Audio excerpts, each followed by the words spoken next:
pavé. Diaspora FM 102.3. Diaspora FM, le journal.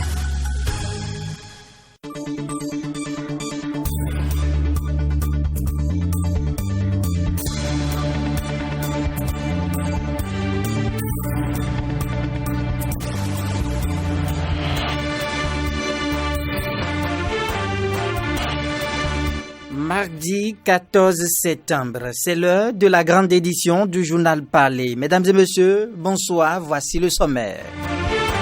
La pré-rentrée a été effective hier sur l'ensemble du territoire national. Enseignants et élèves se préparent donc pour la reprise des cours dès lundi prochain. L'ambiance de la pré-rentrée est à suivre dans cette édition. Les travaux de démolition de la portion du domaine public maritime de Fioyon 1, joutant l'aéroport international Cardinal Bernardin Ganti de Cotonou, ont démarré hier par l'ouest au niveau de la voie pavée. Les bulldozers sont entrés en action. Les autorités togolaises ont procédé à un petit remaniement au sein des forces armées en nommant de nouveaux officiers à différents postes. Voilà l'essentiel à développer dans cette édition. D'autres sujets vont meubler ce journal. On se retrouve juste après cette courte pause. Aristide Sethi. Bienvenue à tous et à toutes. On prend la direction du département du Zou. 4 nouveaux chefs-service ont été promus à la mairie de Boycon. Le maire de la commune de Boycon, Rufino d'Almeida, leur a notifié à travers une décision en date du 13 septembre. Il s'agit entre autres du service du développement local et de suivi des projets et programmes de la mairie de Boycon qui est désormais dirigé par Ephrem Amayo et du service de la comptabilité matière et le service des prestations spécialisées qui sont sous la responsabilité respective de Hermine Aniwanou et de Josette Tosso. Les travaux de démolition de la portion du domaine public maritime de Fioyon 1, joutant l'aéroport international de Cotonou, ont démarré hier par l'ouest au niveau de la voie pavée. Les bulldozers sont entrés en action, je vous le disais en titre. Habitations, hangars, paillotes sont entièrement détruits. Selon le communiqué des ministres du cadre de vie, José Tonato, et de la décentralisation, Raphaël Akoteyon, en date du 12 dernier, la zone a été illégalement occupée à la suite d'une opération de lotissement non approuvée par les autorités habilitées. Plus de 600 personnes sont recasées sur ce domaine selon Mac Akbonou, sage du quartier Fioyon 1. Le délai de libération des lieux fixé par le gouvernement est arrivé à son terme depuis le 1er septembre. L'après-rentrée scolaire a démarré hier sur l'ensemble du territoire national. Enseignants et apprenants reprennent le chemin de l'école afin de préparer la rentrée scolaire prévue pour le 20 septembre. Juste Aimé Defodji a sillonné quelques établissements hier matin. Reportage. Des élèves éparpillés dans la cour de l'école, les enseignants prennent connaissance de leur emploi du temps. L'administration accueille les parents d'élèves pour l'inscription des nouveaux apprenants. C'est l'effectivité de la pré-rentrée à l'école primaire publique Siké Sud C. Rémi Misserungbe, le directeur. La pré-rentrée, comme son nom l'indique, c'est pour préparer la rentrée. Nous sommes là et ce qui caractérise le plus la pré-rentrée, c'est l'inscription dans les différentes classes. Même constat au complexe scolaire en feu Boigny. Rémi Manouvi, enseignant. Nous avons déjà instruit les enseignants pour qu'ils viennent déjà pour les derniers réglages. Et c'est pour ça que vous les avez vus, tous ils ont répondu présents à notre appel. Ils sont venus pour que nous les informions donc de ce qui devrait être fait. En 7 ans de crise sanitaire, les mesures barrières contre la COVID-19 sont de mise dans les établissements. La disposition, c'est que chaque classe dispose d'un lave-mains et ça va permettre aux enfants de se laver les mains chaque fois avant d'aller en classe.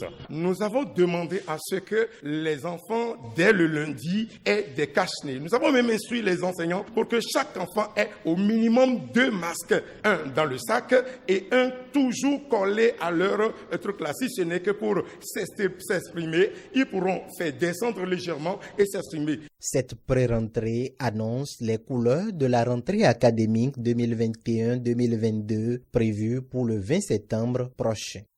Merci à vous, Juste Aimé Defodji. L'association sportive Santé Sport de Womé a célébré la 3e édition de la Journée de l'excellence. 47 meilleurs élèves de la localité ont reçu des kits scolaires. Le geste vise à encourager l'excellence en milieu scolaire. Reportage signé Clémence Tonoucoin.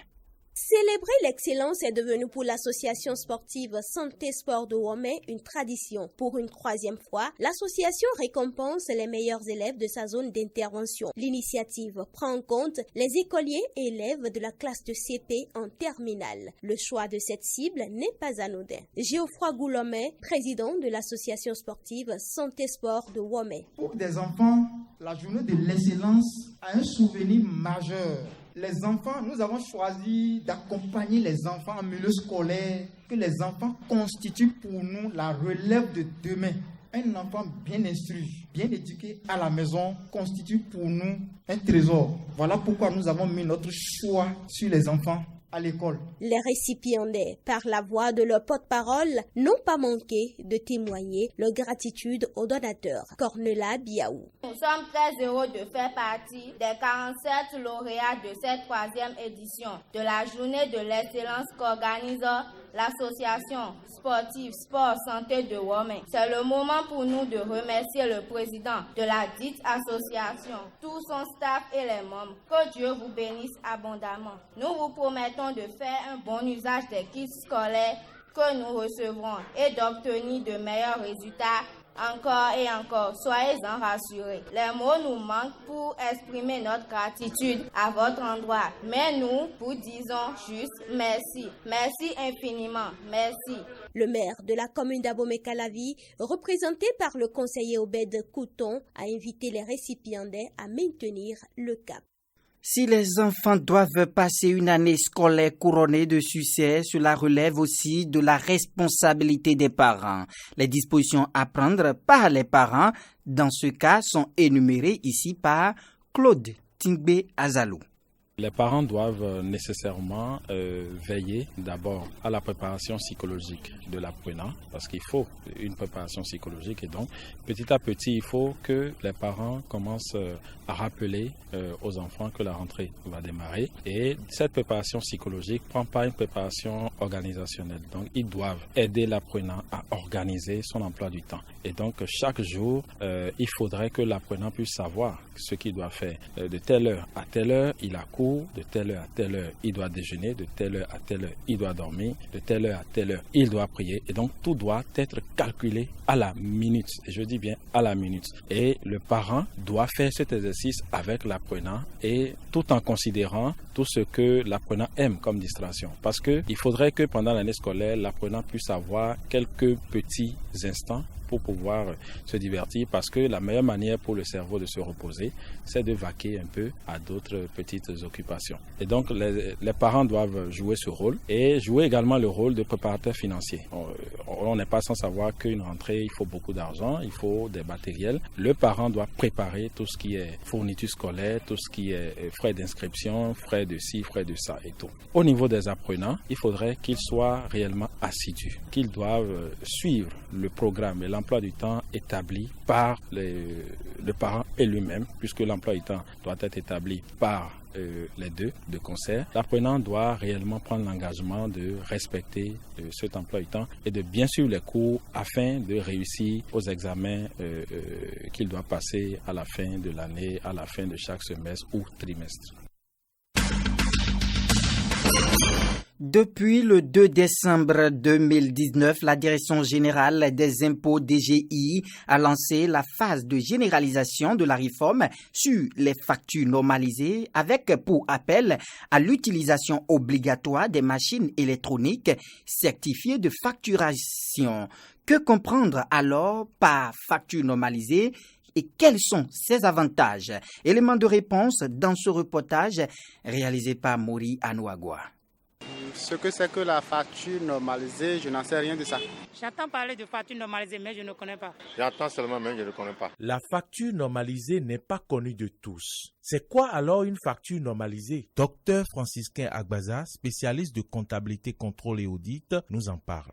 Une facture normalisée, c'est un outil de gestion et de contrôle interne qui permet véritablement de diminuer la concurrence déloyale au niveau des opérateurs économiques et de réduire la fraude fiscale. Il faut aussi noter que, outre les éléments classiques de la facture ordinaire, la facture normalisée comporte quelques éléments de sécurité de la Direction générale des impôts, tels que le numéro d'identification de la machine qui sert à délivrer la facture normalisée, et la signature et puis un code numérique. La facture normalisée déjà adoptée par plusieurs pays en Afrique, comme le Kenya, le Rwanda, comporte plusieurs avantages. D'abord, au niveau de l'entreprise, la facture normalisée permet de parfaire la comptabilité de l'entreprise. Ça permet d'améliorer la comptabilité de l'entreprise. La facture normalisée vous permet véritablement d'éviter les manipulations des nombres comptables. Quand on parle de manipulation des nombres comptables, c'est qu'il y a certains opérateurs économiques véreux qui diminuent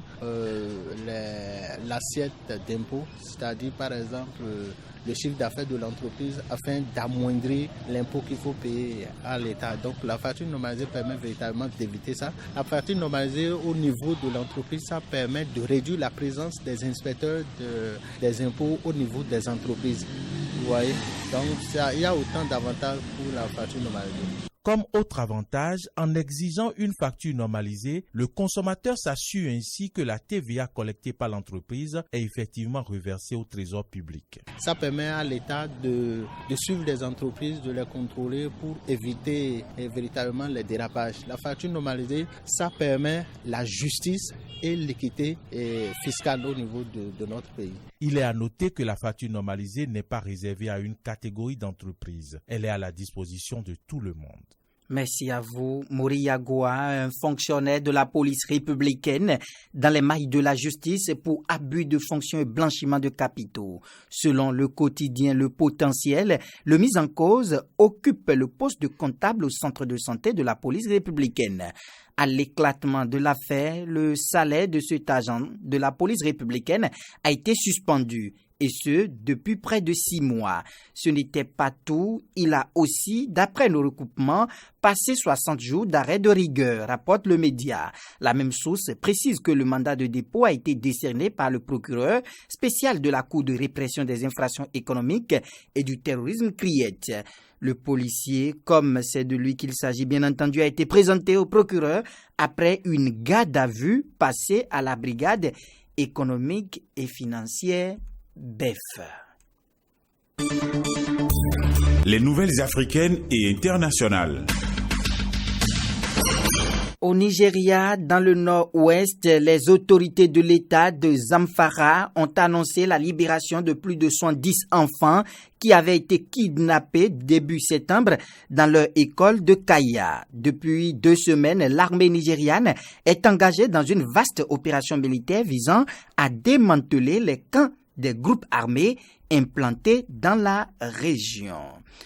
Fort Yasingbe a remplacé le chef de la gendarmerie du Togo, le lieutenant-colonel Massina Yotrefeyi, en poste depuis 2014. Ce dernier a été promu du côté de l'état-major général des forces armées togolaises, FAT, en qualité d'inspecteur général adjoint du corps. Pour le remplacer à la tête de la gendarmerie nationale, le président Yasingbe a choisi le colonel Kodjo Amana.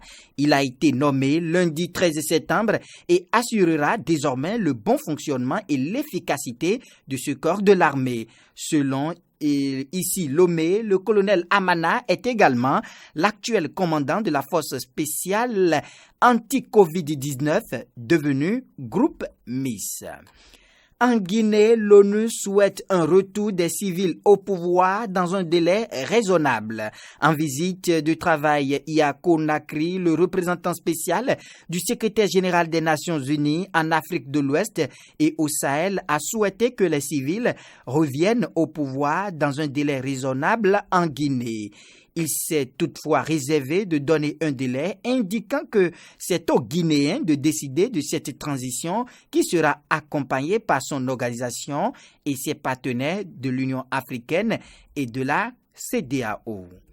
En République démocratique du Congo, journée ville morte hier à Beni dans la province du Nord Kivu sous état de siège depuis 4 mois. Journée ville morte qui devrait se poursuivre aujourd'hui à l'appel de la société civile. Cette dernière s'insurge à présent contre la criminalité urbaine qui frappe durement les populations depuis l'instauration de l'état de siège. Cette mesure qui fait polémique dans le pays devrait être renouvelée pour la 8e fois aujourd'hui par l'Assemblée nationale.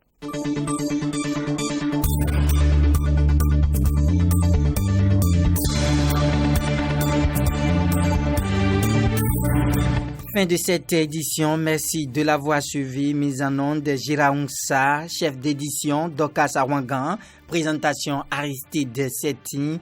Mais avant de partir, retenez cette citation de Emmanuel Kant. Je cite: « Le travail est l'activité vitale propre au travailleur, l'expression personnelle de sa vie. » On se retrouve tout à l'heure à 13h30 pour l'émission Réaction à l'actualité. Et n'oubliez surtout pas de vous laver les mains à l'eau et au savon. Portez vos masques en tout lieu. À tout à l'heure.